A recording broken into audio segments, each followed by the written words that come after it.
Hi, Dennis Weiss, Eagle Communications. Welcome to our town. We're at our favorite place here in Abilene, which is the Eisenhower Presidential Library. So happy to be here with Alan LaPolice today. You are running for the big 1st District seat in Congress. Yes, sir, I am. That's a big seat. It's important seat. You represent a lot of territory in Kansas if you're elected to that seat. A lot of agriculture, but most importantly, a lot of Kansas citizens, a lot of people. So as we start off this conversation, I think where we're privileged to sit, and we're sitting in front of a poster of the premier leader of the free world.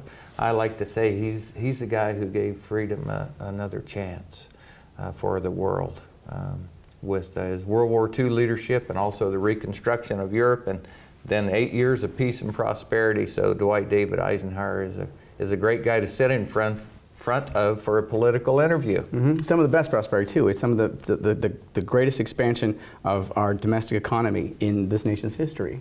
Yes. Was under his tenure. Yeah, lots of good things came out of Eisenhower. So as we talk to you today about the 1st District, I think it's just a great way of casting our conversations. Our nation faces a lot of challenges. We had a short conversation out in the courtyard area before we set the camera up, and Kansas is a part of America, and America is a part of the world. We face a lot of challenges. Tell us a little bit about who Alan LaPolice is, why you're running for the 1st District, and we'll start from there. The easiest is a little biographical information. We're in Abilene here. I'm very proud to be here. I grew up just 45 minutes north of here, straight north of here. I farmed in Washington and Clay County. We farmed about 1,200 acres of beans and milo and wheat and alfalfa. We also had a dairy farm, and I know it's popular for politicians to mention visiting a farm when they were young or throw in a couple of bales of hay. I threw more than a couple of bales of hay, and I grew up working full-time on that farm, milking cows twice a day, every day, regardless of the weather, up until the day that I left for the armed services. So in 1990, I graduated high school, and I joined the Army. And of all things, I picked the infantry because it just sounded like the most fun to me, the most exciting, the most, that was the real Army. Well, not only do you get to go see the world, you get to walk across most of it. You get to walk across, you tour, and you get to jump out of perfectly good airplanes and perfectly good helicopters, and that was what I wanted. I wanted that experience. And to the chagrin of my high school guidance counselor, I went infantry. And then to the chagrin of my family, our nation was faced with a foreign threat. We saw that Saddam Hussein invaded Kuwait while I was in basic training, and we got activated. So I was stationed in Germany after basic training, and my battalion was redeployed to the Persian Gulf, and I spent 6 months. 25 years ago today, actually, I spent 6 months in the Gulf, in the 3rd Infantry Division, defending my country and learning what patriotism really was about. I finished my tour in the Army, and I worked in the private sector here and there, always coming back here and working the farms with my father and the family. But I found my true calling in education. My life's passion, outside of my family and my faith and my friends, my vocation has always been education, and I've spent the bulk of my life doing just that, educating the leaders of tomorrow. And ultimately, that's what led me to the decision that I needed to educate a larger audience. I needed to educate a group of people who I felt were maybe off the rails, if you will, our Congress. I noticed that Congress was dysfunctional. The public opinion of Congress was, at the time, I think it was 10%, but the incumbency rate was well over 90%. And so I looked around to find someone to run in my district. I wanted to back somebody, help with campaigning and speech writing and ideas. Sure. No one would do it. I couldn't get anybody to run. They said that we're fine. We've got good representation here. I didn't agree. And I had this, what Randy Duncan called a belly in my, a fire in my belly, and I decided that I would run.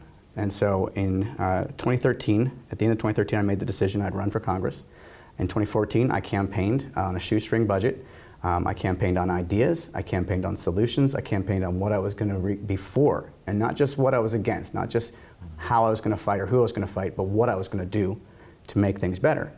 And by gosh, I got 45% of the vote, on a very shoestring budget, and it led me to the conclusion that I can make a difference. And we can turn this ship of state around if we get the right people in and they do the right things and they bring on board as many other people with that same vision of righting the wrongs and trying to save our republic.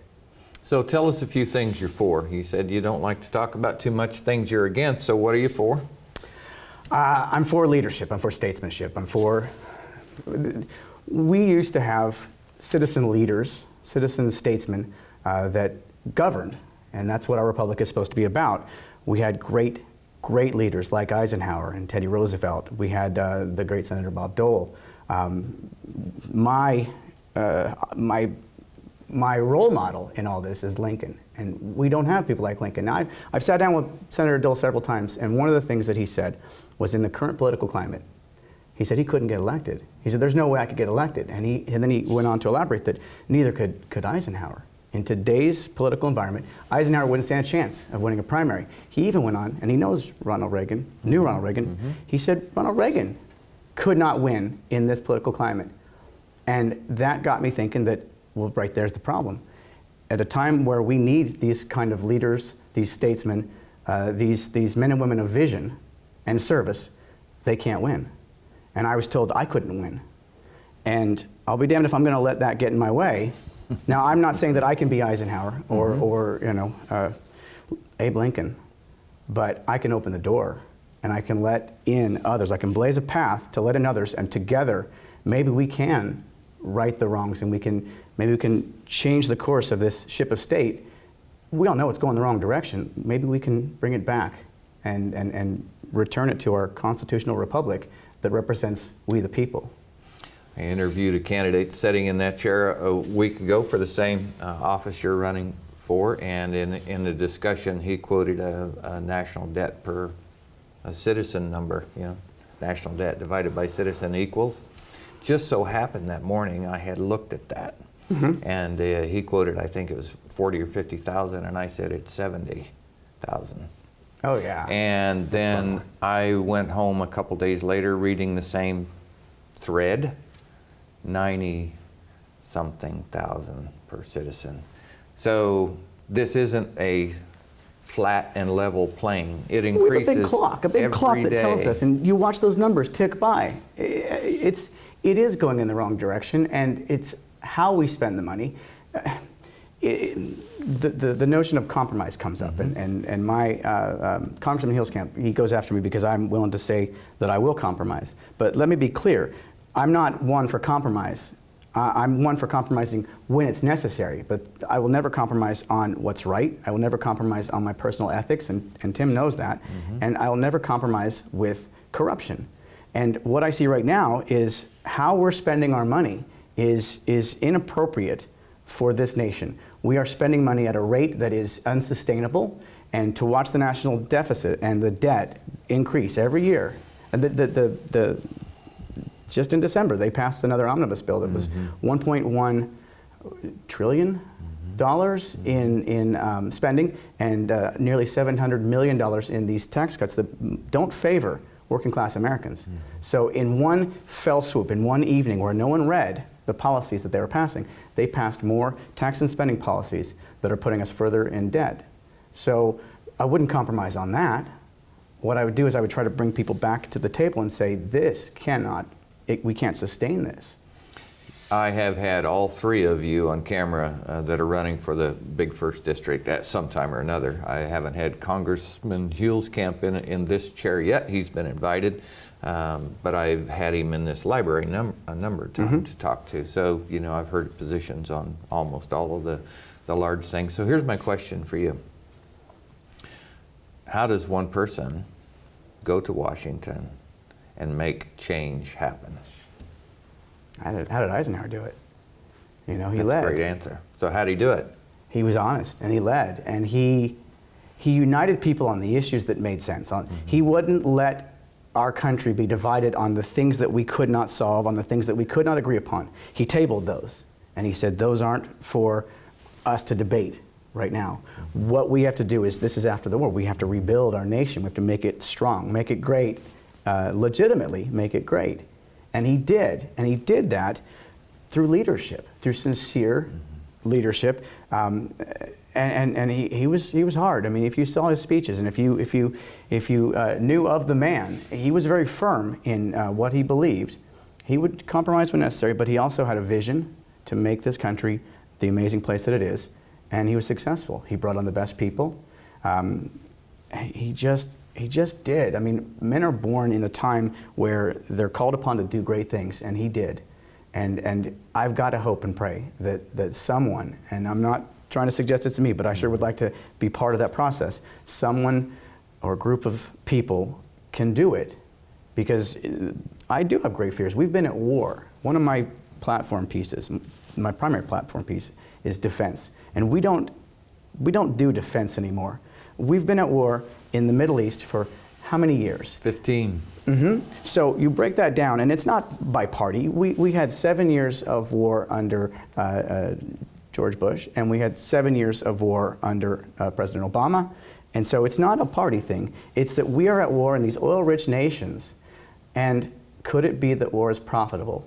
Could it be that sending other people to these conflicts, it might be profitable, but it's not sustainable? And my first piece on defense is that I will bring home our troops. I will end these senseless wars. Now, I'll defeat ISIS or Daesh or whatever you want to call them, but that can be done in a couple of days. My war that I was in was the Gulf War. And the ground campaign, well, I think they called it the 100-hour war. We executed that in about 4 days, and it was done. So I have this. It's 25 years ago. 25 years ago today, I was wearing these very dog tags. I was sitting in the Persian Gulf, waiting to do battle against Saddam's Medina Republican Guard. I was part of what became the single largest tank battle in American history. So when a politician tells me that they've got this wonderful, brilliant defense strategy, they've got this foreign policy that makes sense to them, I say, show me these. Show me these and tell me your war story. Tell me how you will justify sending innocent boys and girls off to fight in a 15-year battle, that it's unsustainable, and that has added to our biggest problem, which is that we are catastrophically in debt. And we've been at war forever. And so that's my piece. I will bring home our troops. One of the things you said about Eisenhower and putting the things that couldn't be agreed on off to the side, I think largely that's correct of my knowledge of the man and his policy. But Eisenhower also is only one of 2 presidents that ever deployed troops on American soil. And he deployed troops on behalf of civil rights. I don't think many people know that. I don't think many people understand that that was a 101st Airborne that was standing between a few students that wanted to go to school, high school, and an angry public. And he did the right thing. He did. He did the right thing. He desegregated the schools, he got rid of busing, and he did what was right, despite it not being popular. Because that's what leaders do. They tell the truth, even when it's unpopular. And what we have now are politicians who say what's popular, even when it's untrue. And yes, there were some decisions that Ike made that, you know, only brave leaders could make, to deploy troops on that university. Leadership is a great demand on a person. It's in high demand in our country. There is no substitute for it. Leaders have to make decisions. And, you know, I look at someone running for Congress, and I think of the task in front of you as a one man. What can you do? I ask you that question. You answered it well. I don't know that in Kansas, anyway, that we have representatives of the recent past that I can think of that we sent up that didn't do what they could. I think I look at the challenges in front of them, and all of them, whether I agreed with them or not, I think they did what they could. I just don't know, Alan, if that's sufficient anymore. I think I think there has to be a consensus of people with passion arriving at the same place, the Congress, at the same time. You and I talked briefly outside about, you know, term limits and leadership and that sort of thing. So The reality of it is that this challenge is huge that faces our country. So, you know, I admire you being willing to run and go face this. Tell me about education. Education is important to the people watching the program. It's important to every town in Kansas. We have great schools that produce great results. Tell me about education. You're an expert. For years, I've been saying this same thing. There's no problem that we as a society can't solve through education. Education is our greatest investment in the future. It's the idea of you know, planting trees that you'll never sit under. We invest in our public education because that is the future. Those will be the problem solvers. Those will be the innovators, the creators, the leaders of tomorrow. And here in our own state, I mean, I sent a letter to the governor a few years back, and I said that for any economy to work, especially the Kansas economy, there's 3 critical things. I said you need to invest in education, you need to invest in infrastructure, and you need to have a very stable and fair tax platform. And I will say today that I don't think that any of those things are happening. And so you can look in our state right here and you can see what happens when you undermine those 3 basic fundamental needs of an advanced society. In Kansas, the legislature, I don't support hardly anything that they're doing as far as education goes today. I sit on my school board for my local school district, and we are constantly trying to critically assess how we're going to get by when education appears to be under attack. Now, I'm going for a federal office, and the federal government shouldn't have a hand too much in education other than to invest in it. And I've always supported that. I've never supported Common Core, and I've been taken to task because I don't support Common Core. I do like the new education policies, ESSA. I've never supported No Child Left Behind or Race to the Top or any of those things because it is the federal government micromanaging how we educate our kids. I do believe in local control, and so to get to that point, you invest in education, invest heavily. And at the state level, you invest heavily. But then you do sincerely allow the local districts discretion on how they spend that money, on how the curriculum that they can adopt, and most importantly, how they can evaluate. You don't have the federal government saying, this is your evaluation tool, and it's a high-stakes assessment, and if you don't meet these standards, we're taking this money.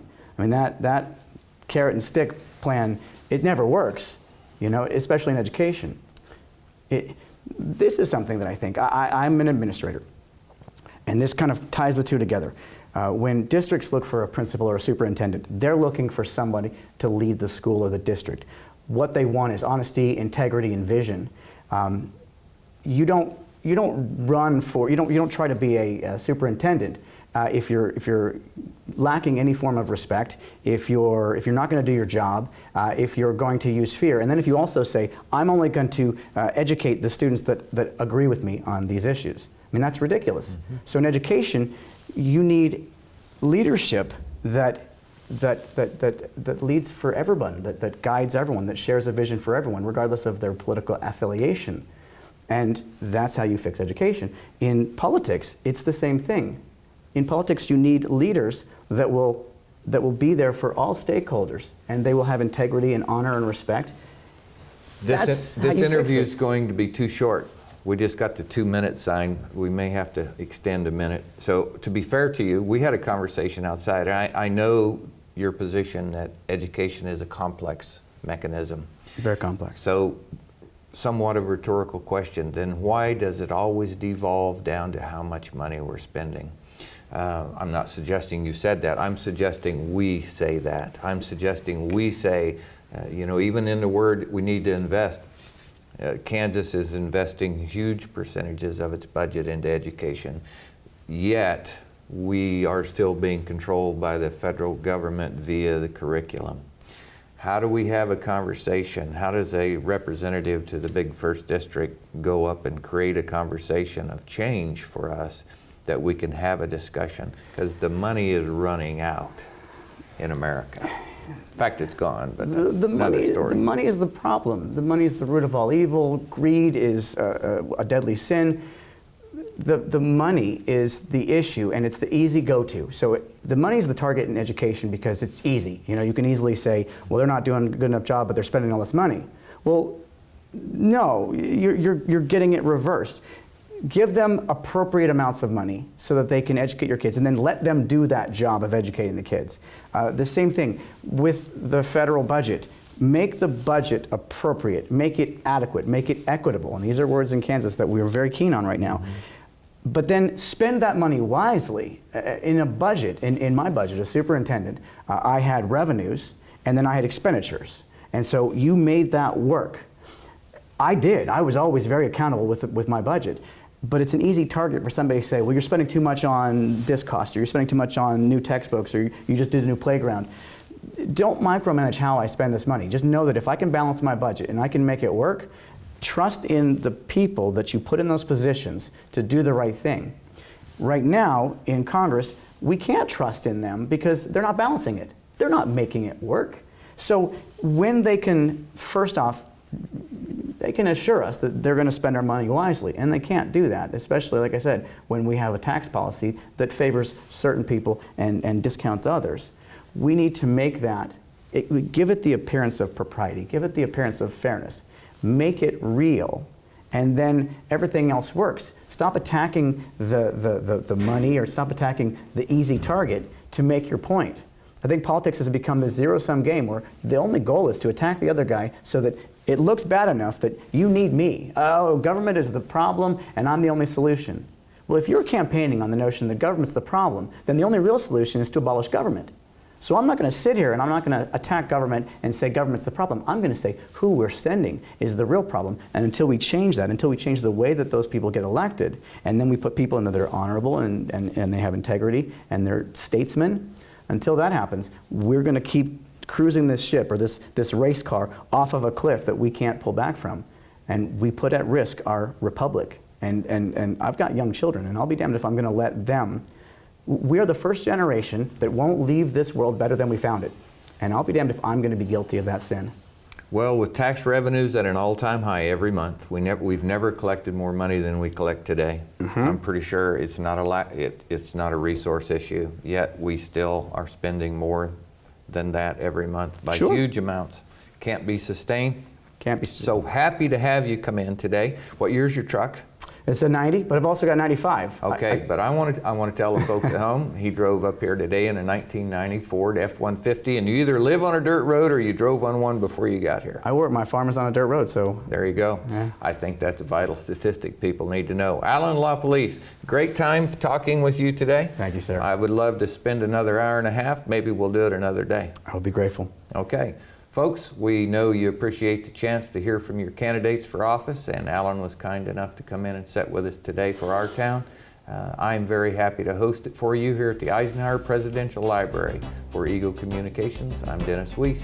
Have a great day.